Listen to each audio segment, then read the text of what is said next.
దేవుడు మమ్మల్ని విడుదల చేస్తాడు. మా దేవుడు కరుణా వాత్సల్యం కలిగినవాడు. మా పాపము మేము ఆయన దగ్గర ఒప్పుకున్నప్పుడు, మా జీవితాలు సరిచేసుకున్నప్పుడు, మాకు మరలా క్షేమాన్నిస్తాడు అని చాలామంది దేవుడు చేసే కార్యం కొరకు ఎదురు చూస్తూ వచ్చారు. అలాంటి వారితో ప్రభు మాట్లాడుతున్నాడు. బంధకంలో ఉన్నప్పటికీ కూడా దేవుడు మేలు చేస్తాడని నిరీక్షణ కలిగున్న వారలారా, మీ కోటలో ప్రవేశించండి. మీరు ఉన్న చోటలో నుండి లేచి కోటలోనికి రండి. మన ప్రభువే మనకి కొండ కోట.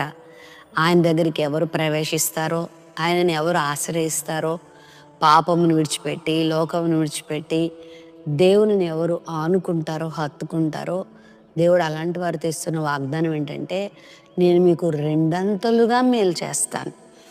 ఒకంత మేలే ఎంతో మేలు మనకి, కానీ రెండంతల మేలు ఇంకెంత మేలో కదా. దేవుడు చేసేటువంటి కార్యాలు అంత ఆశీర్వాదకరంగా ఉంటాయి.